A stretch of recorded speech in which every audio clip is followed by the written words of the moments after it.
Hello friends, എല്ലാ കൂട്ടുകാർക്കും പുതിയൊരു റിവ്യൂയിലേക്ക് സ്വാഗതം.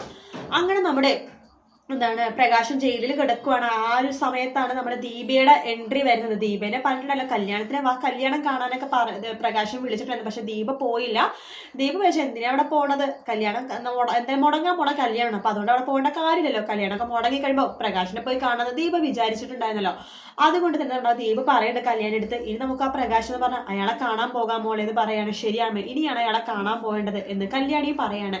അങ്ങനെ കല്യാണി കാർത്തിക അടുത്തും കൂടി പറയുന്നുണ്ട്. അപ്പൊ കാർത്തിക ലക്ഷ്മിനെ കൂട്ടിക്കൊണ്ട്, അത് ലക്ഷ്മി അവിടെ വന്ന സമയത്ത് തന്നെ ദീപയും കല്യാണിയും കൂടി വരണമെന്ന് പറയുമ്പോൾ പലരും ഒരുമിച്ച് കാണുമ്പോൾ അയാളുടെ എക്സ്പ്രഷനും അയാളുടെ ആ ഒരു മരണപ്രളമൊക്കെ നമുക്ക് കാണാലോ എന്നൊക്കെ പറയും. കാർത്തിക പറയാം അയാൾക്ക് ഒരു പണി കൊടുക്കാം, എല്ലാവരെയും ഒരുമിച്ച് കാണുന്ന ഒരു സന്ദർഭം ഉണ്ടാക്കാന്ന് പറയും. അങ്ങനെ പ്രകാശിന് ഇടിയെ കൊണ്ട് ചമ്മന്തിയായിട്ട് അങ്ങനെ ലോക്കപ്പിൽ ഇരിക്കുന്ന സമയത്താണ് പ്രകാശം നോക്കുമ്പോഴേക്കും തന്നെ ഞെട്ടിച്ചുകൊണ്ട് തന്നെ രണ്ട് ഭാര്യമാരും തന്റെ പെൺമക്കളൊക്കെ അങ്ങോട്ടേക്ക് വരുന്നത്. അപ്പോഴേക്കും പ്രകാശം സത്യങ്ങളൊക്കെ മനസ്സിലാക്കോട്ടോ, കാർത്തിക ആരാണെന്നുള്ള സത്യങ്ങളൊക്കെ.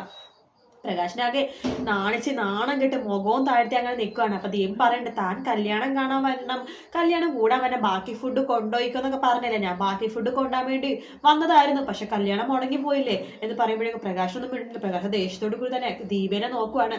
ആ സമയത്ത് പോലീസിൽ വേണ്ട നിർത്തല, നീ ആരെ ദേഷ്യത്തോട് നോക്കണത്? നിനക്ക് കിട്ടിയതൊന്നും പോരെ, മര്യാദക്ക് ഇരുന്നോളൂ ഇതിൻ്റെ ഉള്ളിൽ എന്ന് പറയാണ്. ആ സമയത്ത് ലക്ഷ്മി പറഞ്ഞു, നമ്മൾ രണ്ടുപേരെ കല്യാണം കഴിച്ചിട്ടുണ്ട്, അതുപോലെ വേറെ ആരെങ്കിലും കല്യാണം കഴിച്ചിട്ടുണ്ടോ ആർക്കറിയാം എന്ന് പറയണം. ഇതിപ്പോ ഞാൻ അറിഞ്ഞത് ദീപനെ മാത്രം കല്യാണം കഴിച്ച കാര്യമാണ്. ഇനി അതിന്റെ ഇടയിൽ വേറെ ആരെങ്കിലും കല്യാണം കഴിച്ചിട്ടുണ്ടോ എന്ന് അറിയില്ലല്ലോ.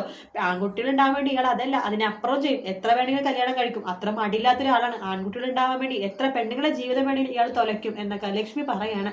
അങ്ങനെ അവര് പ്രകാശിനെ കളിയാക്കിയും കുറ്റപ്പെടുത്തി നാണം കെടുത്തിരിക്കുകയാണ്. പ്രകാശിനെ ഇവിടെ ഇറങ്ങി പോകാൻ പോലും പറ്റില്ല, കാരണം ജയിലിന്റെ ഉള്ളിലാണല്ലോ. എല്ലാം കേട്ട് പ്രകാശൻ അങ്ങനെ ഇരിക്കുകയാണ്. എന്തായാലും നല്ല നല്ല ഭാഗങ്ങളാണ് ഇനി വരാൻ പോകുന്നത്.